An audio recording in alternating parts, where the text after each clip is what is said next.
Hello and welcome to Behind the Scenes with Christelcy. I wanted to check in with you today and share with you two of my photo shoots that I had last week. I had the privilege of shooting with Eds, the artist. You can check him out on Facebook at EDZ, the artist, or on Instagram. I work with him often and we produce some pretty cool stuff. So last week, Ed wanted to shoot and he had this idea about using a model with Asian features and creating this type of androgynous type of look. So I want you to see the model before. And to create the look, I used my little handy dandy Dynair system. It is really lightweight. It travels really well. It's not a whole lot of power. It's only for the face. I like it because it is really quick, easy, simple. The cleanup is really great and it serves its purpose. And I used their Dynair foundation, and then I also used the Pro Performance HD airbrush makeup from MAC because I wanted to kind of wash her face out a bit, make her a little lighter. So I airbrushed her entire face, her eyelashes, and her mouth. Then I went back in and contoured her with the airbrush machine with a slightly darker color, and this is the look that we produced. The second look on the model was a look that was emphasizing her eyes. It was all about the eyes. I wanted her brows white, her eyes white, and that was going to be the focus. So I had her remove the complete look, re-airbrushed her again with a darker formula to match her complexion, and then I did a heavier contour using the airbrush machine. I actually airbrushed her eyes with the same airbrush foundation to serve as an eyeshadow this time. I applied faux lashes, airbrushed the lashes as well as her mouth, and this is the look that we came up with.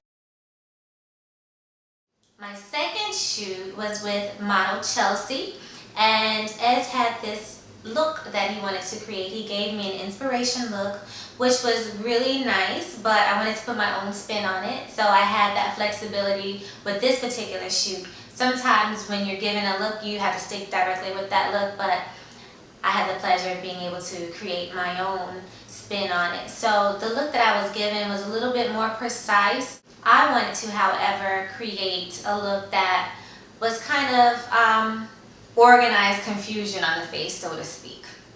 But before I show you the look, I want you to look at the model before.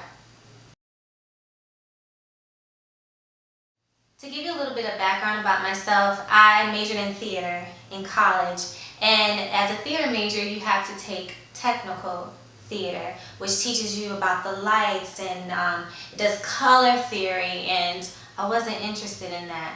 My focus was performance, and I didn't care about the technical side of it, so I really didn't pay much attention. Sorry, Dr. Tucker. But in color theory, we had to learn about the gels and how the different color gels would shine on the actor and what color gels we should use for different moods and things like that. Wasn't interested, but as life would have it, I still needed to know color theory because I became a makeup artist. So I had my handy dandy color wheel, and I had to use color theory to create this next look. So I needed to have orange right here in the inside of the eye, and I had to actually create that color. So using my color wheel, I knew that red and yellow makes orange. So that's how I was able to create orange using my Makeup Forever palette. Red and yellow made orange. If you remember that commercial, the Ziploc commercial, yellow and blue makes green. Well, same concept here. This color wheel has primary colors, secondary colors, tertiary colors, and it actually gives a little explanation on how to create those different colors, and you can find these at places that sell paint. So to create the look, I used the red and yellow to make orange, and I applied an orange pigment on top of that. I used the blue underneath my purple to make my purple pop, and I used the fuchsia underneath the fuchsia to make that color stand out as well. And this also served as a base. When you're using a loose product, you have to use something that will allow it to adhere, and this did that for me. So once I applied the base, I laid Chelsea on her back, and I just took loose pigment and just sprinkled it on top of the base, and then I turned her over, had her shake her head, and then when she got up, voila, organized confusion on her face. So take a look at that second look. I had a fun time creating these looks. I hope that these looks kind of inspire you to have a little fun with your makeup. And if you have questions about some of the looks in my portfolio, just message me or email me and ask me your questions, and I just may share that behind the scenes footage with you on my next video.